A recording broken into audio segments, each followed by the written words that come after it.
Shalom adik-adik, jumpa lagi bersama Om Yusuf yang ganteng sekali. Apa kabar hari ini? Yes. Nah, pada hari ini Om Yusuf akan bercerita murid Tuhan Yesus yang terakhir.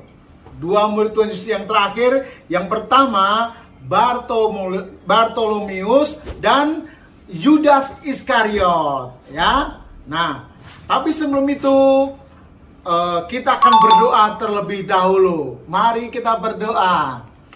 Bapa di sorga, Bapa yang kami panggil dalam nama Yesus Kristus, terima kasih Tuhan, kami sudah mendengarkan pujian. Tiba saatnya kami akan mendengarkan firman-Mu ya Tuhan. Urapi hamba-Mu, urapi kami ya Tuhan, anak-anak sekolah minggu yang mendengarkan firman pada hari ini. Boleh diberkati oleh Tuhan. Di dalam nama Tuhan Yesus Kristus. Haleluya. Amin. Nah, yang pertama, murid Tuhan Yesus yang pertama, Om Yusuf yang akan bawakan pada saat hari ini, yaitu Bartolomeus atau Nathanael. Namanya yang sangat bagus untuk murid Tuhan Yesus. Nah, murid Tuhan Yesus ini yang bernama Bartolomeus adalah murid yang dipanggil oleh Tuhan Yesus yang keempat. Ya. Nah, nama Rasul Bartolomeus hanya muncul 4 kali di dalam Alkitab. Tapi sebelum itu, Om Yusuf akan bacakan salah satu ayat di dalam Matius pasal 10 ayat yang ketiga. Matius pasal 10 ayat yang ketiga. Firman Tuhan demikian. Filipus dan Bartolomeus, Thomas dan Matius pemungut cukai, Yakobus anak Alfius dan Tadeus. Nah, di situ ada nama Bartolomeus. Nah, ya, Bartolomeus adalah murid Tuhan Yesus yang dipanggil yang keempat. Yang keempat ya. Nah, Alkitab tidak mencatat ataupun kisah yang memunculkan nama dari Bartolomeus lebih banyak. Tapi adik-adik ingat, selain Bartolomeus, nama Bartolomeus juga bisa dipanggil Nathanael. Ya, coba kita buka Yohanes, ya. Injil Yohanes pasal 1. Ya, Injil Yohanes pasal 1 ayat yang ke-46. 46, ya. Firman Tuhan demikian. Kata Nathanael kepadanya, "Mungkinkah sesuatu yang baik datang daripada Nazaret?" Nah, di sini saya katakan tadi, Om Yusuf katakan tadi, Bartolomeus itu namanya juga disebut Nathanael. Nathanael selama hidupnya, atau Bartolomeus selama hidupnya, dia mengikuti dari perjalanan Tuhan Yesus memberitakan firman. Tuhan Yesus memberitakan Injil Kerajaan Sorga. Nah, kebaikan atau kelebihan Nathanael, ya, yaitu dalam ayat yang ke-49 dalam Injil Yohanes pasal 1. Ya, kata Nathanael kepadanya, "Rabi, engkau anak Allah, engkau raja orang Israel." Pengakuan iman Bartolomeus atau Nathanael bahwa Yesus itu anak Allah, anak raja, ya. Dengan Rabi, engkau adalah anak Allah. Pengakuan dari dasar hati seorang Nathanael atau Bartolomeus ini bukan dipaksa atau ke apa kata orang, tapi keluar dari dasar hatinya bahwa Yesus itu benar-benar anak Allah atau raja di atas segala raja. Demikian dalam kehidupan adik-adik yang di rumah, Kita harus berani berkata, kita harus berani bersaksi bahwa Yesus itu adalah satu-satunya Tuhan di atas segala Tuhan. Selanjutnya, Nathanael ini dalam sejarah ya, itu dikatakan 260 sampai 340 sebelum Masehi ya, dia memberitakan Injil di mana? Yang pertama di India ya. Di India Om Bartolomeus ini dan atau Nathanael ini pertama-tama memberitakan Injil di India.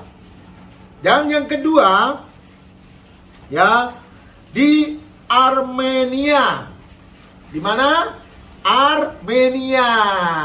Tadi pertama di India. Jadi Raja Armenia ini diselamatkan atau mengenal Yesus sebagai Tuhan dan Juru Selamat secara pribadi. Jadi kalau kita mengimani dan bersaksi bahwa Yesus ada Raja, maka kita bisa menyelamatkan atau membuat teman-teman kita mungkin yang sudah lama tidak masuk gereja, itu bisa diselamatkan dengan kesaksian kita.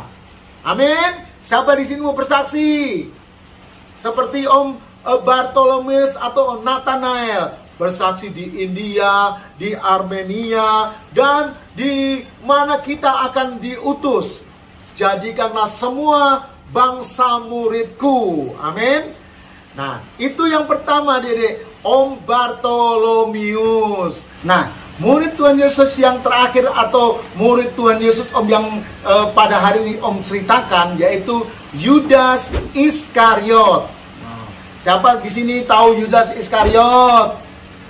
Itu juga murid Tuhan Yesus. Tapi Yudas Iskariot ini dipercayakan oleh sekelompok pada saat itu, atau murid-murid Tuhan Yesus dipercayakan menjadi bendahara. Bendahara. Nah, Yudas Iskariot berasal dari Kariot, atau kota yang sangat kecil di daerah itu, Kariot. Nah, dia merupakan seorang bendahara kelompok Yesus. Jadi murid-murid Yesus kalau penginjilan mungkin ada dikasih berkat, dikasih uang. Itu Yudas ini sebagai bendahara. Ya, Alkitab menceritakan Yudas Iskariot berkhianat dengan menyerahkan Tuhan Yesus 30 keping perak. 30 keping perak. Dia berani menyerahkan orang yang tidak bersalah. Dia berani menjual Yesus dengan 30 keping perak. Nah, kehidupan Yudas Iskariot, selain dia menjadi bendahara, dia juga pernah berkata, kenapa uang yang diberikan minyak itu tidak diberikan kepada orang-orang miskin? Berarti dia katakan itu tidak dengan segenap hati.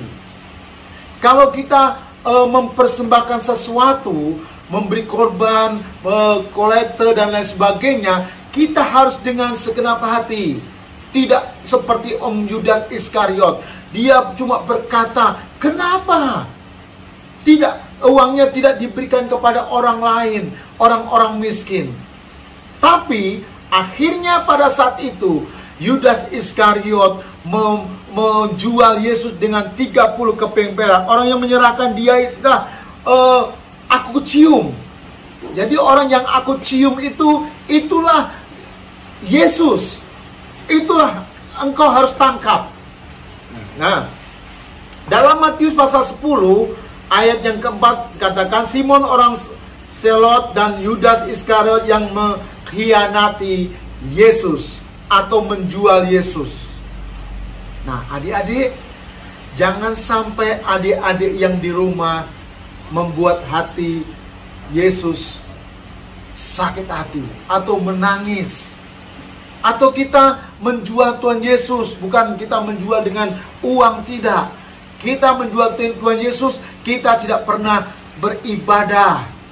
Kita tidak pernah berdoa. kita tidak pernah membaca firman, itu sama dengan menjual Yesus. Dan akhirnya Om Yudas ini mati bukan dengan secara terhormat atau jadi martir atau jadi orang yang memberitakan Injil lalu mati, tidak. Tapi Yudas Iskariot mati bunuh diri atau gantung diri. Jadi adik-adik, kalau adik-adik setia kepada Tuhan, tidak menjual Tuhan Yesus, atau kita rajin kepada beribadah, membaca Alkitab, berdoa, berarti dalam kehidupan adik-adik yang di rumah imannya tidak pernah mati, ya. Kerohaniannya tidak pernah mati. Karena apa? Kita membaca firman, kita berdoa kepada Tuhan, dan menyatakan bahwa Yudas tidak merasa senang ketika melihat Yesus ditangkap dan dia mati bunuh diri dan menggantungkan diri. Haleluya. Amin. Kita berdoa ya setelah kita mendengarkan firman. Terima kasih Bapa di surga, terima kasih Yesus. Pada saat hari ini kami sudah mendengarkan firman-Mu, baik murid Tuhan Yesus Bartolomeus atau Natanael dan Yudas Iskariot. Jadikan kami Tuhan, anak-anak Tuhan, murid-murid Tuhan yang setia kepada Engkau Tuhan, supaya iman kami bertumbuh dalam Engkau, kerohanian kami bertumbuh dalam Engkau, karena kami selalu mendengarkan, membaca, dan berdoa kepada Engkau Bapa di surga. Terima kasih Tuhan Yesus, terima kasih Roh Kudus, kami sudah berdoa di dalam nama Tuhan Yesus Kristus. Haleluya. Amin. Tuhan memberkati.